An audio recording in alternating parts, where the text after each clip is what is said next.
കർത്താവിൻ്റെ പരിശുദ്ധമായ നാമത്തിന് നന്ദിയോടെ സ്തോത്രം. നാം ഉയർത്തു വെച്ച തിരുത്തി എന്ന വിഷയത്തെ അടിസ്ഥാനമാക്കി ചിന്തിച്ചുകൊണ്ടിരിക്കാൻ കർത്താവ് ആ ദൈവം നമുക്ക് നൽകുന്ന നല്ല ഭാഗ്യത്തെ ഓർത്ത് ദൈവത്തെ സ്തുതിക്കുകയാണ്.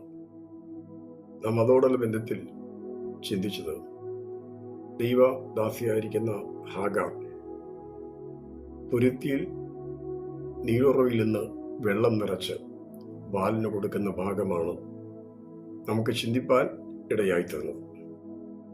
ഹാഗാറിൻ്റെ ജീവിതത്തിൽ ഇങ്ങനെ ഒരു നീരുറവ തുറക്കുവാനുള്ള കാരണം അവൾ ദൈവസന്നിധിയിൽ നിലവിളിപ്പാൻ തക്കണം കാരണമായി തീർന്നു എന്നാണ് നമുക്കതിൽ നിന്ന് മനസ്സിലാക്കാനായി സാധിക്കുന്നത്. നിലവിളിക്കുന്ന ദൈവ പൈതലിന് വേണ്ടി ദൈവം ചില വഴികൾ തുറക്കുന്ന ദൈവമാണെന്ന് അതിൽ നിന്ന് നമുക്ക് ഗ്രഹിപ്പാനായി സാധിക്കുന്നു. ദൈവത്തിന്റെ ദാസനായിരിക്കുന്ന ഇസ്രായേൽ ജനം മിസ്രയീം ദേശത്ത് കഠിനവേല ചെയ്യുമ്പോൾ അവർ ദൈവത്തോട് നിലവിളിച്ചു. കർത്താവ് മോശയോട് പറയുന്ന ഇങ്ങനെയാണ്: എന്റെ ജനത്തിന്റെ കഷ്ടത ഞാൻ കണ്ടു അവരുടെ സങ്കടങ്ങളെ ഞാൻ അറിയുന്നു, അവരുടെ നിലവിളി ഞാൻ കേട്ടിരിക്കുന്നു.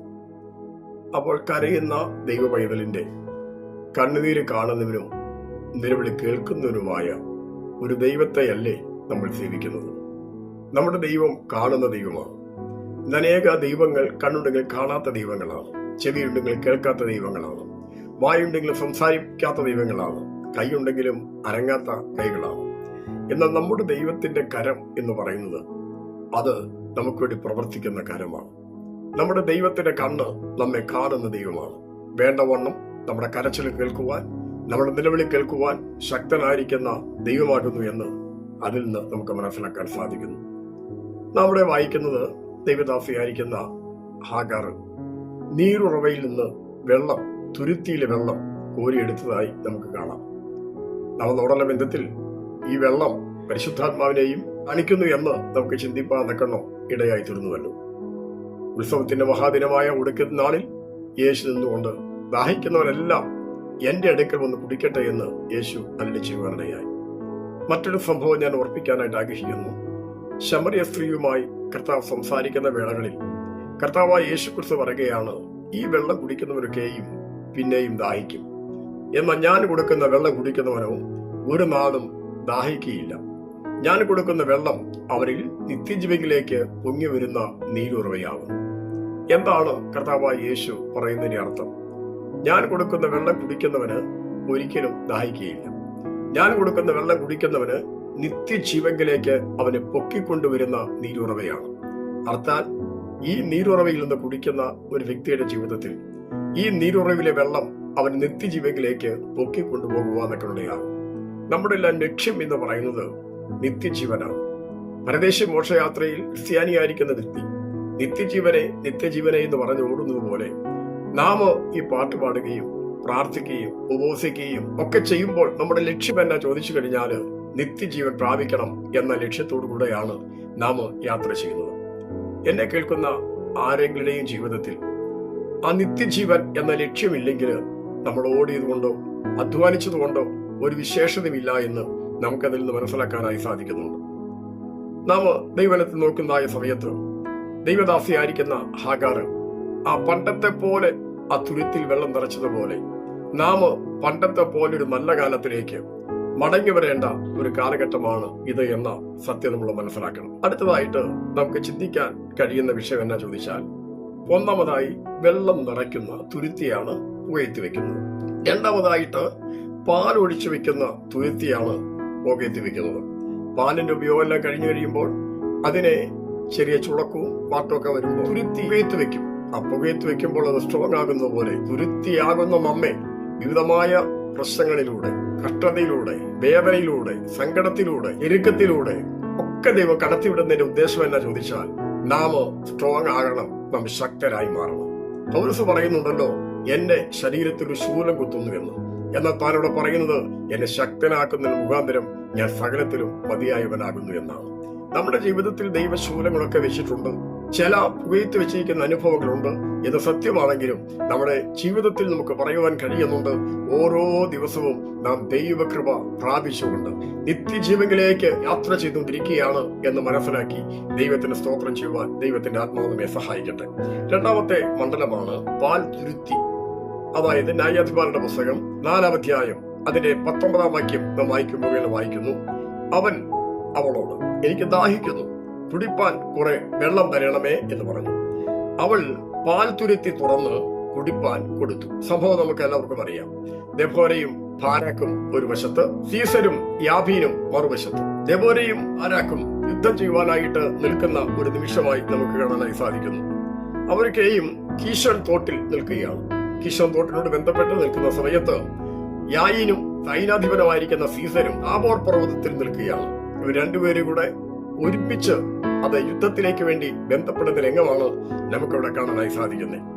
യുദ്ധം ശക്തിപ്പെട്ടു കഴിഞ്ഞപ്പോൾ സീസർ ഓടിപ്പോകുന്ന സമയത്ത് യായിയേലിന്റെ വീടിന്റെ അടുക്കൽ ചെന്നപ്പോൾ യായിയേൽ അവനെ വീട്ടിലേക്ക് സ്വീകരിച്ചു.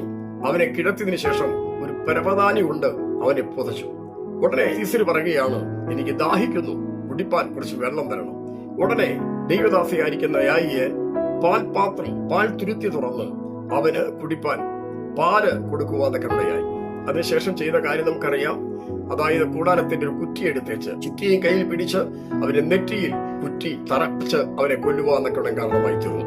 അതിൽ പല കാര്യങ്ങൾ നമുക്ക് ചിന്തിക്കാറുണ്ട്. എന്നിരുന്നാലും നമുക്ക് അതിന്റെ വിശദീകരണമായ വിഷയത്തിലേക്ക് പ്രവേശിപ്പാന്നൊക്കെ ആഗ്രഹിക്കുന്നില്ല. ഇവിടെ പാൽ തുരുത്തി എന്ന വിഷയത്തെ കുറിച്ചാണ് ചില കാര്യങ്ങൾ ചിന്തിപ്പാന്നൊക്കെ ആഗ്രഹിക്കുന്നത്. ഇവിടെ നമുക്ക് കാണാനായി സാധിക്കുന്നത്, ഇസ്രായേൽ മക്കളെ യാബീൻ 20 സംവത്സരം ഞെരുക്കുവാനിടയായി. 20 സംവത്സരം ഞെരുക്കിയതായ സാഹചര്യത്തിൽ അവർ ദൈവത്തോട് നിലവിളിച്ചപ്പോഴാണ് ബാരാക്കിനെയും ദെബോരയെയും ദൈവം എഴുന്നേൽപ്പിച്ചതെന്ന് കാണാം. നിലവിളിയെ കുറിച്ച് നമ്മൾ നേരത്തെ ചിന്തിച്ചതായതുകൊണ്ട് ഞാൻ ആവർത്തിപ്പാന്നൊക്കെ ആഗ്രഹിക്കുന്നില്ല. എന്നാൽ ഈ വെള്ളം എന്തിനെ കാണിക്കുന്നു എന്ന ഭാഗം നമുക്കൊന്ന് ചിന്തിക്കാം. തിരുവചനത്തിലേക്ക് നോക്കുന്ന സമയത്ത് നമുക്ക് ഇങ്ങനെ കാണുവാനായി സാധിക്കുന്നുണ്ട്. 2 പത്രോസ് 2:1 മുതലുള്ള വാക്യമാണ്. അവിടെ വായിക്കുന്ന ഇങ്ങനെയാണ്, ഇപ്പോൾ ജനിച്ച ശിശുക്കളെ പോലെ രക്ഷക്കായി വളരുവാൻ വചനമെന്ന പാൽ കുടിപ്പാൻ വാഞ്ചിക്കും. നമ്മള് രക്ഷിക്കപ്പെട്ടവരാണ്. എന്നാൽ രക്ഷയുടെ പൂർത്തീകരണമായ അനുഭവത്തിലേക്ക് എത്തിച്ചേരാൻ കഴിയണമെങ്കിൽ വചനമാകുന്ന പാൽ നമ്മൾ കുടിച്ചേ മതിയാകുകയുള്ളൂ. വചനമാകുന്ന പാൽ കുടിക്കാത്ത ഒരുവനും ഒരു കാരണവശാലും അവർ രക്ഷ പ്രാപിപ്പാൻ, രക്ഷയുടെ പൂർത്തീകരണത്തിലേക്ക് യാത്ര ചെയ്യുവാൻ സാധ്യമല്ല എന്ന് നമുക്ക് കാണാനായി സാധിക്കുന്നു. വചനം വളരെ പ്രാധാന്യം അറിയിക്കുന്ന ഒന്നാണ്. ആകെ വചനത്തിന്റെ ആഴങ്ങൾ ഗ്രഹിക്കുവാൻ, വചനം നമ്മുടെ ജീവിതത്തിൽ ഏറ്റെടുക്കുവാൻ ഉള്ളൊരു മനസ്സ് നമുക്കുണ്ടെങ്കിൽ മാത്രമേ നമുക്ക് വിജയിപ്പാനായിട്ട് സാധിക്കുകയുള്ളൂ. നാം ദൈവവചനത്തിൽ ഇങ്ങനെ വായിക്കുന്നുണ്ട്, അവന്റെ വചനത്തിന്റെ ശബ്ദം കേട്ട് അവന്റെ ആജ്ഞ അനുസരിക്കുന്ന വീരന്മാരായുള്ളവരെ യഹോവയെ വാഴ്ത്തുവിൻ. വചനത്തിന്റെ ശബ്ദം കേട്ടാൽ മാത്രം പോരാ, അവന്റെ ആജ്ഞ അനുസരിക്കണം. അവന്റെ ആജ്ഞ അനുസരിച്ച് കഴിഞ്ഞാൽ സംഭവിക്കുന്നത് അവർ വീരന്മാരായി മാറുവാന്നൊക്കെ ഇടയായിത്തീരും. ലോകപ്രകാരമുള്ള വീരന്മാരല്ല, വിശ്വാസത്തിൽ വീരന്മാരായി തീരുവാന്നൊക്കെ ഇടയായിത്തീരും.